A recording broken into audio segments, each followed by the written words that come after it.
Bank से पूरा ये सक्सेस होने के लिए हम ये आरआरबी के साथ रहकर हम पूरा कोशिश करेंगे।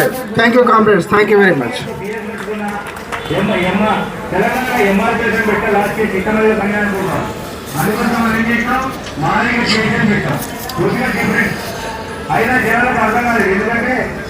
मंचासीन के साथ साथ हमारे सभी कॉमरेड को मेरा लाल सलाम। आज जिस तरह की बात हो रही है कि जो दुनिया की सबसे बड़ी लोकतंत्र है, आज पता चला हमारे मंचासीन के द्वारा कि किस तरह एक बोलने को लेकर के पाबंदी लगाया गया। तो हम तो यहाँ किसी का प्रशंसा करने नहीं आए हैं, हम यहाँ किसी के प्रशंसा करने तो नहीं आए हैं। महेश्वर महाराणा। आज आप लोग जंतर मंतर आए हैं, बड़ौदा तमाम बैंक यहाँ पर मौजूद हैं, बैंक कर्मचारी। क्या कुछ मांगे आपने? क्या कुछ मांगे आपकी? क्या मांगे, डिमांड्स क्या है? First hour demand is NRBI, national rural bank of India. हमारा 33 RRB है, उनको मिलाकर एक ग्रामीण बैंक बनाना के लिए हम खड़ा है। तो आज आप जो मांग कर रहे हैं वो किस बिहाफ पे कर रहे हैं मांग?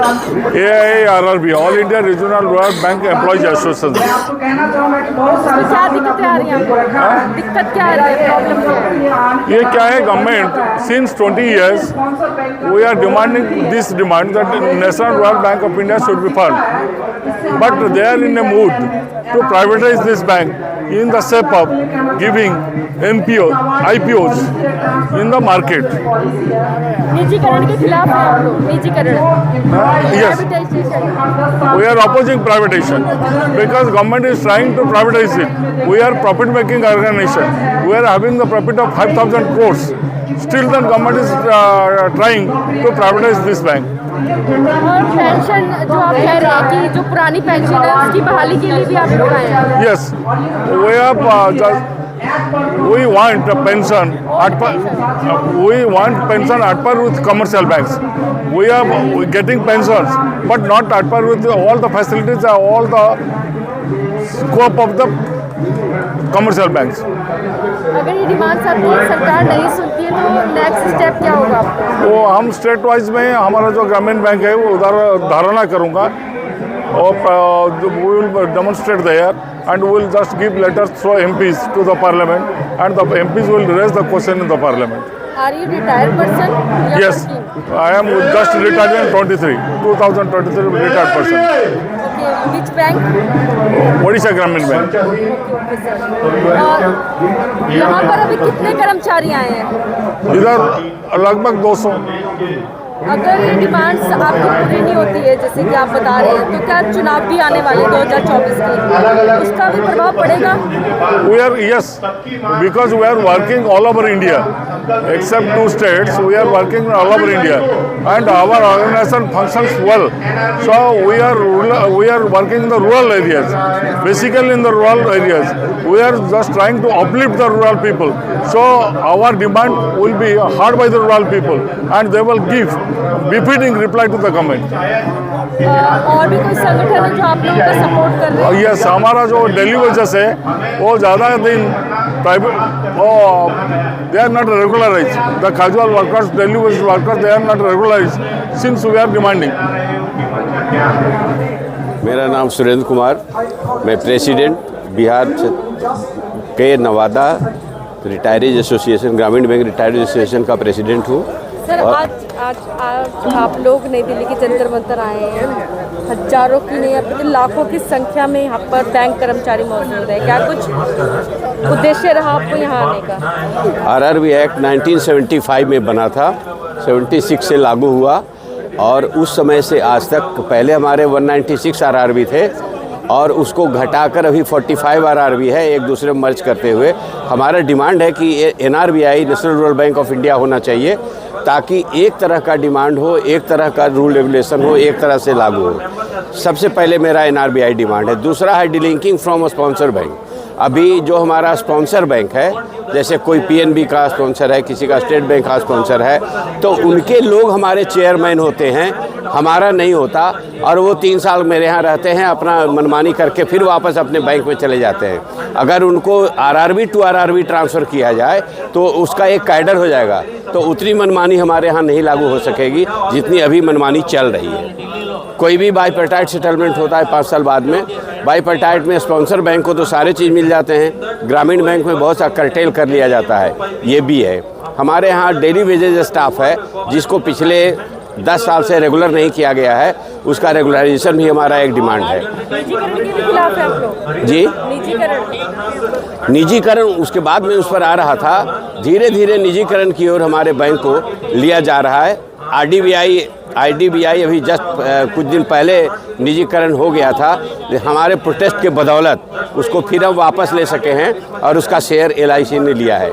लेकिन अभी की सरकार LIC को ही प्राइवेट की ओर ले जा रही है, पोस्ट ऑफिस को ही ले जा रही है, रेल को भी ले जा रही है और बैंकों को भी ले जा रही है।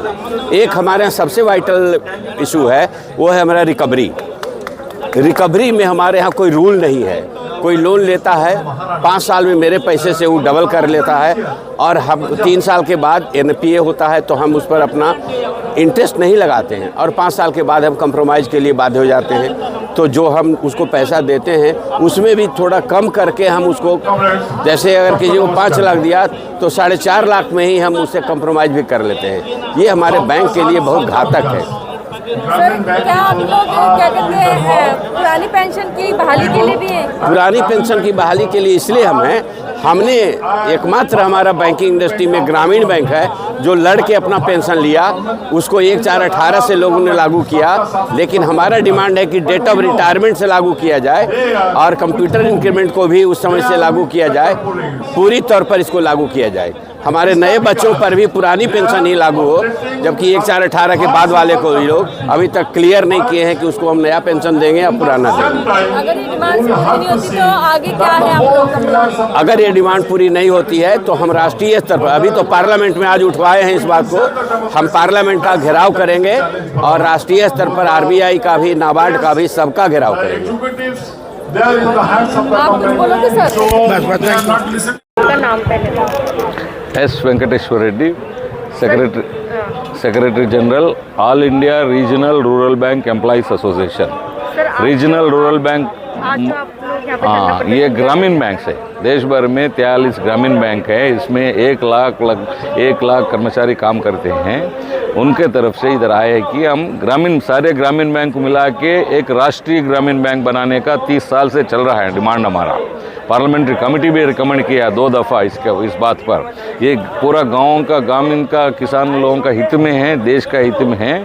सारे कमर्शियल बैंक के बराबर ये काम करते हैं। इधर जो भी काम कर रहे सारे सब बराबर, कमर्शियल बैंक के बराबर तनख्वाह देना, सुविधा देना, इन अलावेंस देना, ये सुप्रीम कोर्ट ने 3 दफ़ा जजमेंट दे चुका है, 3 दफ़ा, और ट्रिब्यूनल अवार्ड भी दिया है हमारे पक्ष में। तो कमर्शियल बैंक से बराबर पैरिटी होना यह फाइनेंशियल है, और स्ट्रक्चर ये NRB नेशनल रूरल बैंक बनाना एक आम जनता के लिए। और इसमें अभी आज का दिन में गवर्नमेंट का हिसाब से ही 30,000 वैकेंसी से वो सही नहीं है। फिर भी हम मांग रहे हैं कि वो 30,000 जल्दी से जल्दी तुरंत भर्ती करो। और इसके अलावा 20,000 डेली वेजर्स काम कर रहे हैं, 20,000 लोग, उनको रेगुलराइज करो। वो सालों से काम कर रहे, 10 साल, 15 साल, 20 साल से बुढ़े हो जा रहे। ये एक पब्लिक सेक्टर सिस्टम है, इसमें जो कानून है, कानून तो निजीकरण की बात कर रहे हैं। निजीकरण का जैसा सारे पब्लिक सेक्टर में निजीकरण ला रहे हैं, वो ग्रामीण बैंक में भी इनिशियल पब्लिक ऑफर का नाम से वो भी लाने का एक बिल अमेंडमेंट हुआ है। तो अमेंडमेंट 2025 में आया, 2015 में आया। जब से हम इसका विरोध कर रहे हैं, पार्लियामेंट मेंबर से, गवर्नमेंट से बार विरोध करते हुए आज तक रोके हैं, अभी तक नहीं हुआ। मगर IPO के नाम से वो जो एक्ट में आया है बदलाव, उसका खतरा है अभी, कभी भी प्राइवेटाइजेशन होने का। हम इसका विरोध कर रहे हैं। प्राइवेटाइजेशन ग्रामीण बैंक अगर हो गया तो देश में लोगों को, गाँव का लोगों को ये बचाने वाला नहीं है, पर वो लूटमार होगा, लूटमार। कमर्शियल बैंक का, प्राइवेट बैंक का और प्राइवेट फाइनेंस का हम देख रहे गाँव में क्या हो रहा। अगर इधर RRB में भी प्राइवेट फाइनेंस लाए तो उनका प्रॉफिट ही मोटिव रहता ना, उनका कोई देश का, समाज का हित तो नहीं होगा। तो इस RRB में, ग्रामीण बैंक में किसी हाल प्राइवेट ओनरशिप नहीं आना चाहिए, पब्लिक सेक्टर में रहना और राष्ट्रीय ग्रामीण बैंक बनाना, इसको और मजबूत बनाना। और आज का दिन में आप खुद गवर्नमेंट खुद बोल रहे हैं ना 80 करोड़ लोगों को चावल दे रहे हैं अब गरीब लोग मानकर।